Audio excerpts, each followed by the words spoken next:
My name is Joel Garrison. I'm a hyper-curious learner and a lover of the sense of sight. I'm delighted to moderate this podcast dedicated to sight on behalf of the Internet of Senses Institute. Today, we are incredibly excited to speak with director, designer, producer, performer, puppeteer, artist, creator, researcher, and educator, Jonathan David Martin. Jonathan is a leader in using augmented and virtual reality in live theater. Of course, augmented and virtual reality are commonly called AR and VR. His plays use the web to combine socially relevant themes with an ambitious, multidisciplinary approach to storytelling. During his 15-year career, Jonathan's work has been featured on TV, in films, off-Broadway, on Broadway, at international film festivals, in the international tour, and in regional theaters nationwide. His list of projects is quite long, so I will tell you about his current roles and upcoming projects. He is the producing co-artistic director of Smoke and Mirrors Collaborative, a nonprofit production company. He is performing as a puppeteer in the Broadway production of Life of Pi. He served as creative producer and narrative designer for the forthcoming narrative VR experience, City of Sand. Somehow, Jonathan finds time to teach his craft, immersive media design. He's a faculty member at the University of Maryland, where he is leading research into the narrative and user experience design possibilities of AR, VR, and training students from all parts of campus for future careers that will utilize spatial technologies. Jonathan has also taught at the California State University Northridge as part of their emerging media program. Plus, he's been a featured speaker at numerous academic institutions and academic and professional conferences throughout the country, including South by Southwest. I encourage everyone to check out Jonathan's full bio, which we will link to our distribution of this recording. Jonathan, thank you for giving me the honor of introducing you. I do have a master's degree in speech and theater, but I actually went into that degree because, unlike you, I have very little talent. I identified it as a weakness, something I wanted to improve. You would have done a much better job reading that intro, but thank you again for giving me that honor. Before we discuss the academic side of your work, can you tell us more about your current and upcoming endeavors? Sure, I'd love to. And first, Joel, thank you for that wonderful introduction. And it's really just a pleasure to be here on the podcast today and have this conversation with you. So yeah, I think as our listeners gather, I like to wear lots of hats. I like to work in a lot of different disciplines. Yeah, so it keeps me very busy, but B, it's constantly an exploration about how to create really engaging experiences for audiences, and especially to do that around topics that are really relevant to society today. So one of the projects I'm currently working on is a research project with some collaborators at the University of Maryland. And it's right at the intersection of performance and technology. It's a piece called Dance Squared. And so essentially what it is a duet between a dancer and a robot. And the robot is very tiny. It's a very small robot called Calico. And Calico runs along a track, and the track is affixed to the dancer's costume, to clothing. And the track kind of looks like a monorail track that a monorail would run on. And the robot can be controlled through motion. It can be controlled through Bluetooth, other remote control devices. And so our team of computer science engineers, choreographers, user interface designers, we're really trying to kind of explore the relationship between smart technologies and individuals.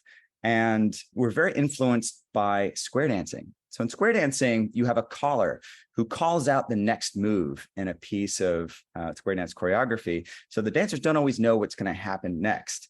And we really love this idea because it sort of feels like the way that we interact with smart technologies today, where we should be able to tell it what to do and it's going to follow us at all times. but it doesn't always do that. And we sort of combined that idea with being inspired by Twitch Plays Pokemon. So for those listeners who aren't familiar with this was an online game of Pokemon, and viewers in Twitch could interact with the character and collectively control what the character in the game did. And we love this idea of being able to allow our audience to control the robot through a browser interface. So if you can imagine, in the middle of this dance, the audience is able to tell the robot to do something different that the dancer's not expecting, and to be able to see what the outcome of that is. And so what we end up with is this really interesting work of performance that explores a lot of our feelings around the future of artificial intelligence, around our interactions on social media, and how that starts to impact our bodies in a really physical way. Yeah, so that's one really exciting project I've got ongoing. As you mentioned, I'm the creative producer and narrative designer for City of Sand. This is a VR project that started as part of Oculus Launchpad, and we won a grant through that program to continue developing it. And so this will be a piece that's inspired actually by a true story. It's the story of Bay Ocean, Oregon, which was a resort town on the Oregon coast that was going to be the next Atlantic city about 120 years ago. And through some poor development choices, the entire town was washed away into the ocean. And so it became this really interesting cautionary tale for us to kind of take and run with in a fantasy sci-fi kind of way. And so we've created an aesthetic for it that we call sandpunk. So it's like if you took a beach resort and steampunk and you slam them together. And so a lot of the interactive mechanics and the storytelling, the animation, the world that we're creating in this VR experience is inspired by those. Also, of course, Life of Pi. So, if during the day I'm a mild-mannered college professor and creative director, at night I'm a tiger. And yeah, I'm a puppeteer in the show. And yeah, it's kind of this amazing combination of different skills that I get to put to use that are both physical, musical, in a really novel way through puppetry. Jonathan, your work is so impressive. I am in awe of your ability to innovate and add to the visual art and entertainment experience. I know that there is a fantastic story here. So how did you become involved in immersive media design? Yeah, I would say for me, I really started to work closely with technology and technologists around 2015 to 2016. I started working on a project called #Project with Smoke and Mirrors Collaborative, my production company. And at the time, we were really interested in exploring the topic of online extremism. And in particular, we wanted to ask the question of whether extremism could only happen to a certain subsection of people who are predisposed to extremist views or extremist thought, or whether we might all be influenced towards more extreme points of view, really depending on the information that we are given and what others around us are doing in a digital community, right? It's a phenomenon that we've seen over and over again via social media, especially as it takes more and more of our time and attention. And so we wanted to figure out if we could kind of take that phenomenon of interacting in a social media environment, but put it inside a theatrical context. And so working with a team of designers and technologists, we created an immersive installation. And so if you can imagine, the installation was kind of like a room of projection screens. Kind of like every wall is a projection screen with no roof on it. But on every surface, we're able to project digital information.